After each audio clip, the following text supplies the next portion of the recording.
So childbirth should be one of the most memorable and life-changing moments in a person's life. And thankfully, for most people it is. But for some, it becomes the start of an unexpected nightmare. And today, I'm speaking with Laura Fleming, who bravely agreed to share her story about what happened after her birth and the birth of her daughter, Sienna, in March 2020. Retained surgical swab was unfortunately left inside her. And in the weeks that followed, Laura faced pain, infections, blood clots, and fear. And this was all while trying to care for her newborn daughter. And her story is one of resilience, speaking up, and shining a light on a problem that should actually never happen in modern healthcare. And this conversation is not about blame, but it's more about awareness for patients, for healthcare professionals, and anyone who believes that safety in maternity care matters. And we'll also talk about how some solutions are out there like iCount, and they're being produced to hopefully make sure that this doesn't happen again. So, Laura, firstly, thank you very much for agreeing to share your story with us.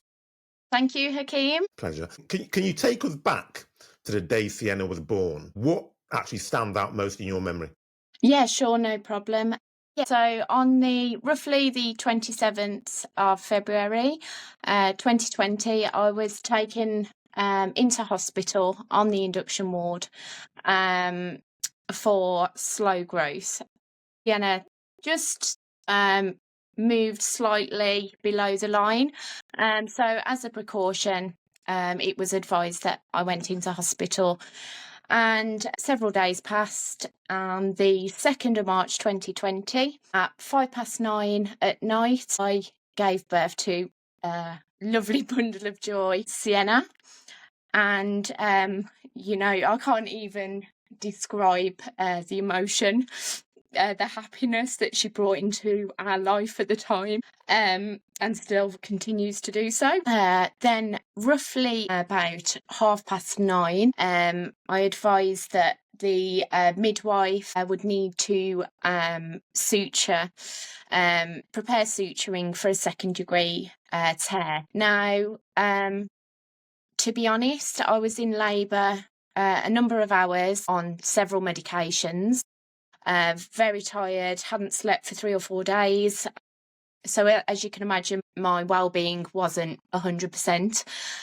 And they proposed the suturing, so started suturing, and everything appeared to be okay. And then they advised they would need to wash me and bathe me down. So they took me, from what I recall, to one side. A healthcare advisor came in, bathed me down, and placed Sienna in my arms and said, right, everything's okay. Because of the time, and obviously I'd just given birth, I was then wheeled onto a ward and looked after by the midwives, and everything seemed absolutely fine. And then we woke up in the morning. I continued to breastfeed Sienna. Again, everything fine. She was feeding, she was latching. And one of the ladies came over, I think she was a HCA, and said, would you like to shower up? I can take care of Sienna, I can look over her whilst you bathe. And I agreed to it, so I went along, bathed, came back, and this was obviously on the 3rd of March, the day after. Notes, checklists, everything were done. I then signed paperwork to be discharged home to take Sienna with my partner, with her dad, back home. And I think this was roughly about 4:30 in the afternoon. And there we went. We went in the car. We got back home. There were family there to greet us, and everything was fine. Just loving life, loving this little bundle of joy of ours. So when did you first realise that something wasn't right? So I'd say probably from the Thursday. So Thursday the 12th, I woke up with Sienna. I took Sienna downstairs. Now at this point, my partner had to go back to work, so it was myself and Sienna alone at home. I fed Sienna. I placed her in the Moses basket, and what would normally be a usual thing to do by walking from the living room into the kitchen became very painful. I noticed swelling that was gradually worsening throughout the next couple of hours from my ankles, pain in my legs, kind of like a throbbing pain, an excruciating foul smelling odour from down below, which, to be honest, you know, being a first-time mum, was this something that was usual? You know, was it something that, you know, was meant to happen from having a child? You know, I really didn't understand. But it wasn't until later on that day that I was washing, so it's about evening time, and I noticed a red line on my chest. And it was a particular line. It wasn't like a blotch or a rash. It was a line. And I thought, this doesn't seem right. By this point, Hakeem, I felt my legs were dithering. I felt shivery, from what I can only describe as more feverish. And I thought alarm bells just started ringing. I thought the least I could do is phone the telephone number that was left in my red notebook, which I did do, which was maternity triage. So I phoned the girls there. They said, right, no problem, that's fine, come straight up. So even leaving my daughter for what almost felt like a lifetime, for a few hours with her father, felt like I was already being torn away from her for some, I can't explain it, like I say, but I went into triage. I was told to wait until someone was available. And so I was sat in the waiting room, and I was then called probably 20 to 25 minutes after arriving. So a lady came in and said, "Laura Fleming, would you like to come with me?" And I said, yeah. So I followed her into a room. I waited. She said, "I'm a student doctor. Would you mind me going ahead?" Now, to be honest, Hakeem, I'm all for students, having a go, being hands-on. How else are they going to be hands-on if they don't try? So I agreed to that. From this point, there was a bit of, as you can imagine, I've got a 2nd-degree tear. I've got several stitches down below. She tried to then insert a speculum into me straight away without any gas or air or any pain relief. I screamed. It hurt. It did hurt me very much, as you can imagine. She then said, "I'm awfully sorry. Would you like me to give you Entonox gas and air?" And I said, "Yes, if you don't mind, please." I said, I can't bear this." She said, "I'm not authorised to do it. I will have to bleep another doctor," which she did do. So the other doctor came in and said, "Right, Laura, here's the gas and air." And I think she done like a countdown. She said, "Right, I'm going to count from 0 to 3, and then I'm going to insert the speculum. Please take as much gas and air as you require," which I did do. So as I'm breathing the gas and air in, I can just feel, it was quite deep, very, very deep, actually, towards my cervix. And she bleeped a buzzer on the side of her belt to alarm another doctor to come into the room. As soon as the other doctor entered the room, she said, "Right, I've located a foreign object. It's situated very deeply." So just before you go on, so when they told you that, how did you feel? Because obviously up to that point, everyone said everything's all right. What are you thinking up to that point, actually, during the whole process? Are you thinking it's in your head? Are you thinking, this is normal? What's going through your mind? I was just, to be honest, Hakeem, my mind went blank, and I don't know if that was due to the shock. I was thinking maybe was it, and I don't know why it went through my head, but I was thinking, was part of my placenta, had part of the placenta not come away, or I had no idea what was actually about to come out of me due to the lack of understanding. I mean, any antenatal class that you go to, any face-to-face consultation appointments, none of this is kind of brought up to let you have any understanding of kind of like what goes on during and after the birth. I had no inkling, I had no idea. When they lay me down and said, "Right, we've located a foreign object," like you say, I didn't know what was going to be shown to me. So at this point, I've got the 3 doctors in front of me, and I'm not sure if she used an instrument. I've got to say I'm not sure, because I am unsure. But what she eventually pulled out of me appeared to be a hospital-grade tampon. large with the tail that had actually come off the tampon. So after removing the tampon, the tail was then left, so they had to go again to get the tail out of me. Again, it was a bit like a game, like a fishing game. Where is it? Let's poke and prod and let's play around, let's see where it is.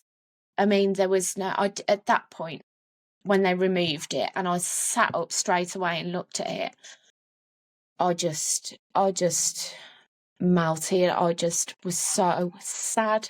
I was very sad, angry, upset in a way.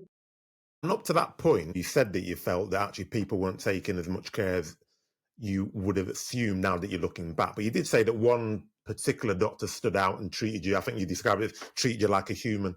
Why did that stand out so much around that particular point of time? So after the tampon was removed, the other doctors one rushed off to get the prescription and the antibiotic, and the student doctor that was initially in with me had gone on to another patient. So I'm left there with a tampon on the side of a table, another doctor that had gone to get a prescription, the student doctor that had gone on to the another person waiting to be seen. And this particular doctor took me to one side and she held my hand, Hakeem actually, and she said to me, "Laura, you wouldn't believe this is actually a common occurrence. It's what we should call, and we do call, particularly the NHS, a never event, which means it never happens, it never should happen." Well, it does happen, and it does happen more commonly than anyone knows. And Laura, actually, it's interesting because it doesn't happen every day. The stats are that between 2012 and 2022, there was 338 vaginal swabs retained. So that's effectively 4 per year, which, when we start going through what you went through, that's 34 people too many. One person would be too many. And then in 2021 to 2022, which would indicate it's not getting any better, 53 ladies left hospital with an undetected swab. And we'd assume that it's underreported. And we'll see why, because as we get into your story, you'll see what the impact is on you, but also how the hospital then dealt with it. And then worldwide, when you go, it's happening in every country across the world. It's not just the UK. America's got very high stats. We found them in Japan, South America. The stories across wherever anyone's having a baby, these are occurring. But sorry, I just wanted to state that because people sometimes don't understand how often this actually occurs. And going back to they state it's a never event. Quite clearly it is. It's a reoccurring issue. It's a problem.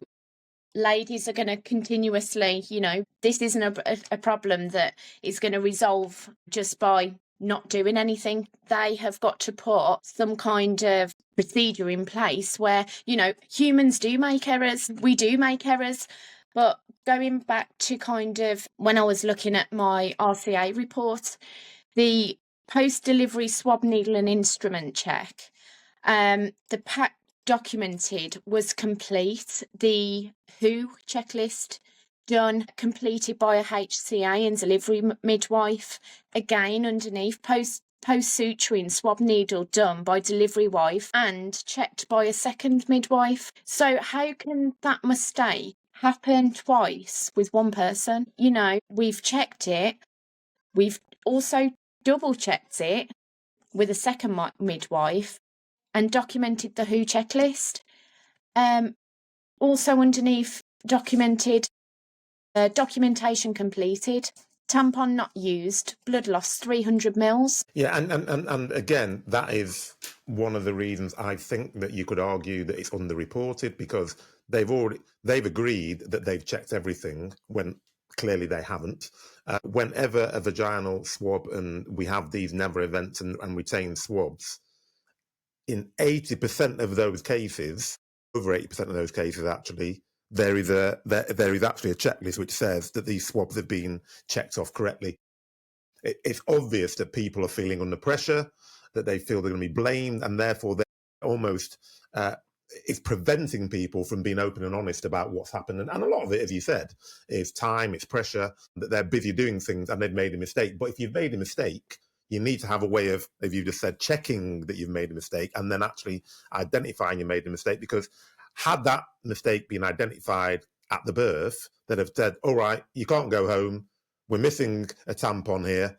We need to find out where it is. And then you then would have eliminated all of the emotional and physical pain that you've had since that incident. Yeah, I totally agree, Hakeem. So in terms of just talking about that, it would be important because I think a lot of people, when somebody has one of these events, sometimes it makes the news, sometimes it doesn't. You go home, and I think sometimes the hospitals themselves also believe that, well, okay, it's happened, you're okay now, so off you go. But what I want to understand is, from your point of view, what the lasting effects that you're still living with today, both physically and emotionally. So I constantly have to deal with urinary tract infections. Now, this is kind of, it's not good in my position because I was actually born with nephritis, which is a form of kidney disease. That tethered off and tapered off, and I was okay from kind of the ages of 6 years onwards. So I've been okay, touch wood. However, due to this happening and the constant UTIs, it happens very often that the actual urinary tract infection goes up into my kidneys and causes a kidney infection, which I have been in and out of AMU probably 3 or 4 times since this happening to me. Depression is kind of, that's settled now because I've got 2 bundles of joy now. What more can I want? That's the best. I'm here. My children are, Sienna's absolutely fine. She's glowing. She's really ambitious. That is the main thing for me. So depression isn't so bad, but I'd hate to think of someone that hasn't really got any supportive family or partner around them, for them to kind of go home and have to deal with that on their own, I think is very very alarming. Because when I got back, I did have a supportive partner, I did have supportive family. I had my family unit around me 12 hours a day supporting me. The bond between myself and Sienna, looking back, tethered. I can admit to that. It did tether off. From what I can see, probably a bit of postnatal depression, as opposed to like depression I've dealt with before. Lack of breast milk produced because of being that stressed. Having to bottle feed. One of my biggest kind of ambitions were to breastfeed, just like every mom, we want to breastfeed as long as we can. Unfortunately, that didn't happen. So Sienna was introduced to a bottle pretty early, as you can imagine. The after effects, obviously talking with you now and bringing it all back up. We've been talking over the last kind of couple of days, haven't we? And there's been some tears and whatnot. It's been very hard to kind of dig it all back up again. But I am very determined. Mine's strong. However, it's the constant UTIs.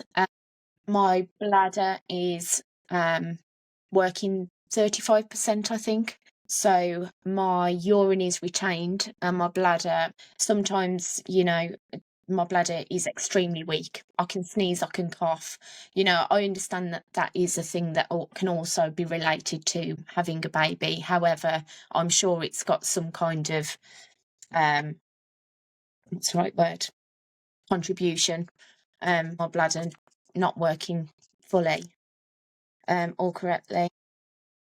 And then in terms of, because as you said, it brings up some strong emotions, understandably, and we call it the hidden toll, because a lot of people don't talk about it, and therefore a lot of people don't know about it. And this is specifically with regards to the hospital system, and the clinicians need to be aware of all these things, because there's probably, we said from 2012 to 2022, there's 338 people who've had the same issue. That could be 338 people who've having exactly the same symptoms, if not worse than you're having, and that's really something that we shouldn't in 2025 be having people who are having babies in that position. So what's made you to decide to share your story publicly? Well, as I said before, Hakeem, briefly going over it, when you said, what did you expect when they said they've located a foreign object? I was none the wise at the time that a tampon had been used during the suturing. So I wasn't actually aware of this tampon being used and for anything else that should have been, to be passed or to have been taken out. I think it should be maybe taught in antenatal classes, or some form of education along the way.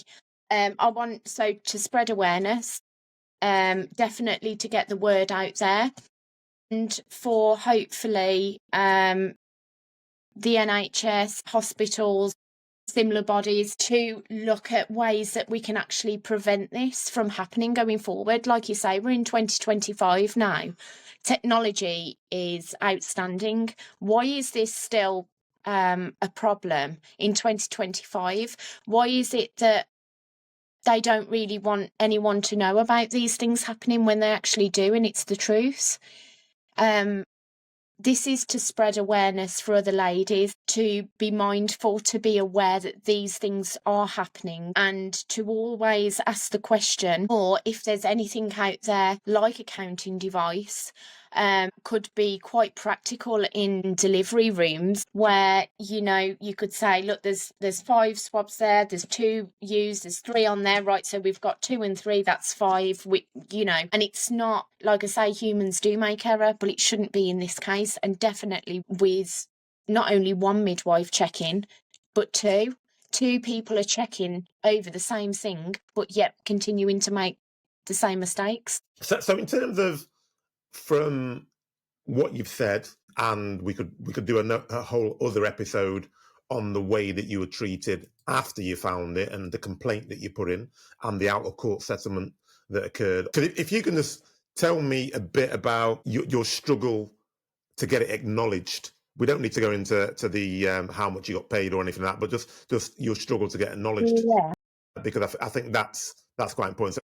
So after you had the issue, and obviously you had the doctor who was kind to you and made you feel human again, what then happened after that in terms of people? Because it seems to me, from what you said, people accepted, we've left a medical grade swab inside you, or a tampon inside you. So I'm assuming that they admitted culpability and that everything then was out in the open, or is that not the case?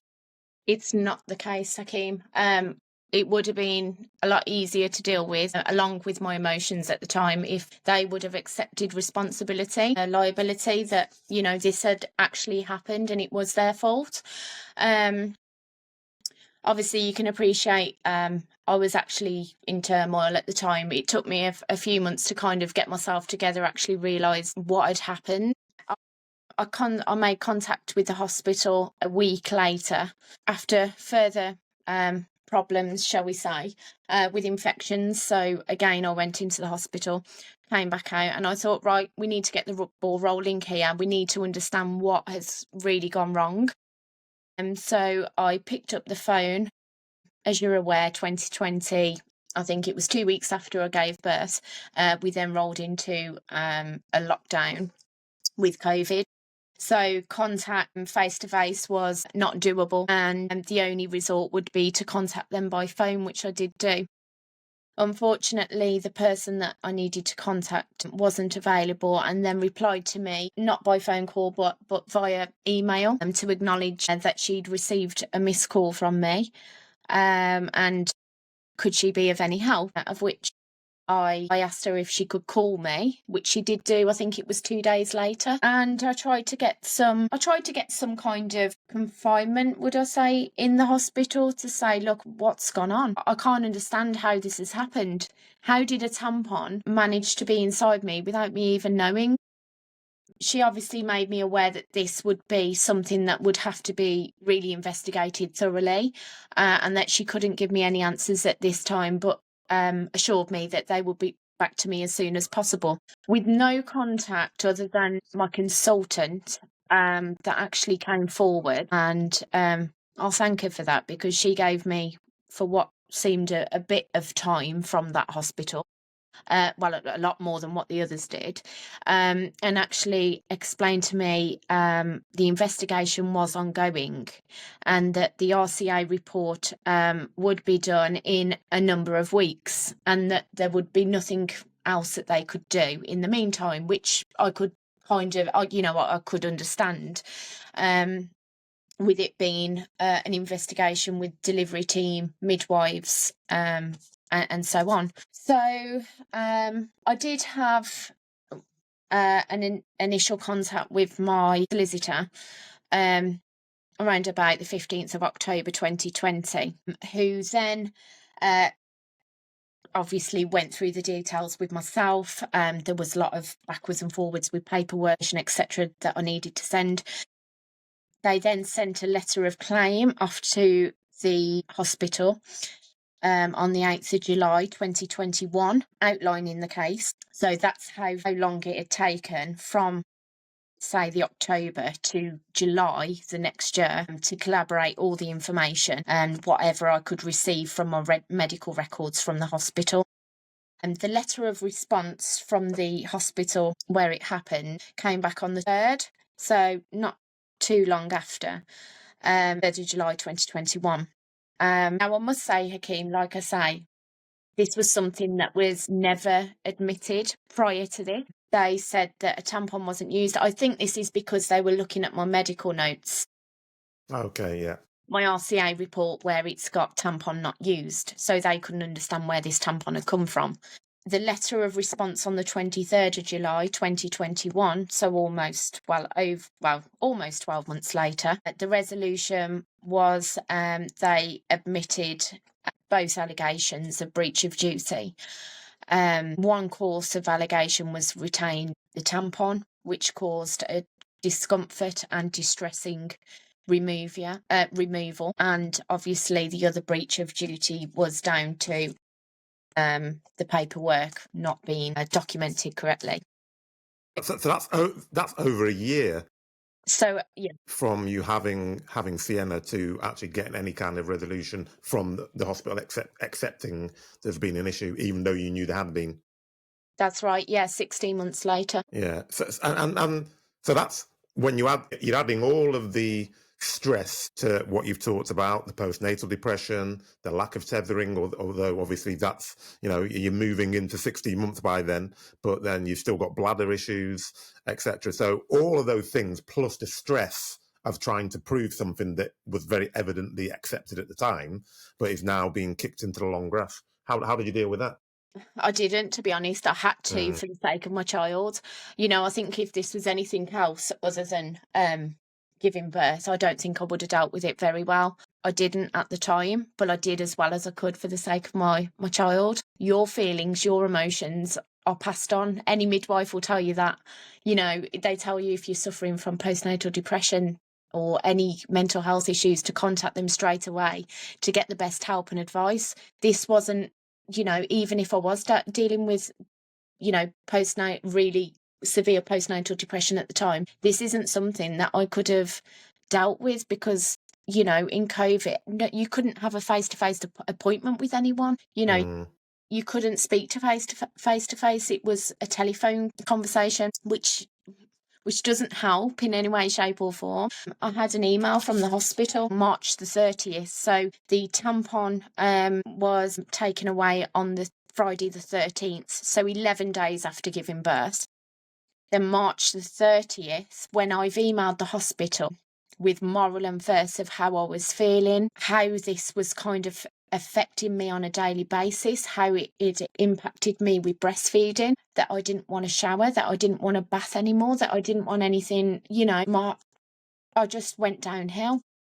And the only way they corresponded, Hakeem, was, thank you for your email. I'm sorry to hear you've been struggling, and I do hope that you will soon be able to enjoy time with your baby. I have spoke with the consultant you met when we have been given the go-ahead to make a non-urgent appointment. So basically they're saying it's not a non-urgent appointment. I didn't have to sit down with the consultant face-to-face, which I expressed would make me feel better. knowing that I've got, you know, someone senior, someone that's, you know, experienced in this kind of place, a maternity and a postnatal, to be told, I've spoken with the consultant you met. When we have been given the go-ahead to make a non-urgent appointment, I will contact you. This will likely be a number of months. In the meantime, please contact your GP. Yeah, it's shocking, to be honest. I think it's hard for anybody who'll be watching this to understand how, when something so severe has happened, which has caused you so much emotional and physical distress, then you then need to manage it, or you'd hope that the NHS would manage it in a way which is a bit more sympathetic than that letter would suggest. And it's interesting because obviously we're doing this together because we want to raise awareness, and because the lady who held your hand, the doctor that you said held your hand back at that time, has created a product called the iCount, which you're aware of, to help track swabs and make sure that actually this sort of thing doesn't happen again. Now, had that iCount been available at the time, how do you think that could have, we can't say for sure because it wasn't around, but how do you think it could have changed your story potentially? I think because it's a very unique and basic way, when I say basic, I mean a very clear way, of showing you how many swabs are there, which is easily seen. And then, am I correct, Hakeem, with an AI device on your phone that kind of hovers over it? And then not only a human checking it, but the AI device then giving you a second confirmation to obviously tell you how many swabs are there, how many have been retained. There you go. You've checked. AI device has checked. What can go wrong? Yeah, and so if you could speak to decision makers, because obviously the NHS is under cost pressures, we all know that. But if you could speak to decision makers about the fact of what happened to you and how what a debilitating experiences be, what would you say to them about preventing retained swabs? If you had a decision maker, that the head, the CEO of the sitting in front of you, what would you say to them? I'd say it's something that definitely should be considered. At the end of the day, each person that goes through this undoubtedly will source some kind of solicitor or professional to go through with it. Nobody can say, oh, it's too expensive. Well, how about I put it across as you're prepared to give us ladies a hot meal in our beds when we are taken to the to the ward after giving birth. Why would you not then consider the same amount of money going into a pot for this sort of device to be rolled out across hospitals to prevent this from happening? For then, you know, instead you're getting ladies like myself that are going through solicitors and are claiming money off the NHS for what's happened, for the never event to have happened when it is actually happening. Why don't you then, from a small pot, put that to the device, prevent this from happening? This would make sense to me. I don't know why it wouldn't. And the question is there, I mean, we know the NHS has limited budgets, but is there any amount of money that you would say, well, if it's that expensive, don't spend that after what happened to you? I don't think any amount of money would. No, you can't put a sum on someone's life, can you, potentially? If that would have led to toxic shock, would I be here now? That was obviously quite clearly turning to sepsis with the red line travelling down. That's why they're pumping antibiotic into me left, right and centre. You know, my life could have been lost. Sienna couldn't, you know, potentially wouldn't have a mom. My partner not have a partner.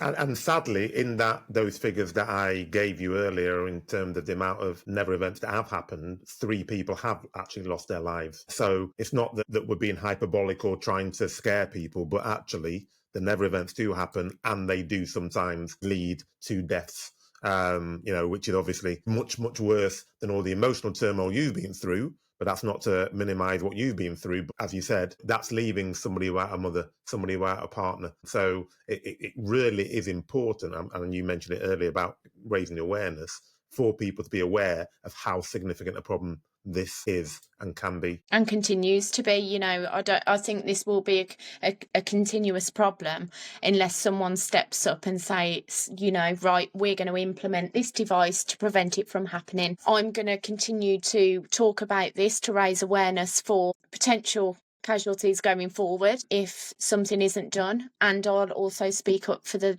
3 ladies that unfortunately lost their life whilst having a retained tampon. And if you could leave listeners with one message, what would it be to mums, to the NHS, to hospitals, etc.? What do you, if nobody listened to anything else and they just picked up this last 30 seconds, what would that message be if you were speaking to them?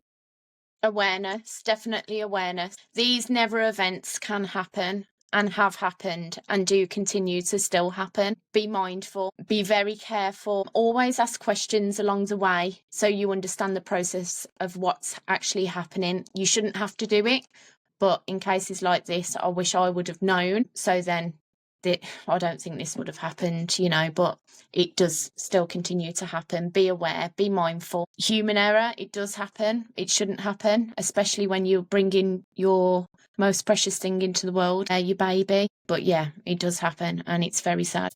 Thank you very much, Laura, and I really appreciate, because I know it's been emotional, I really appreciate you sharing that story, hopefully for the better treatment and the reduction in never events in the NHS and the healthcare environment more widely. Thank you very much.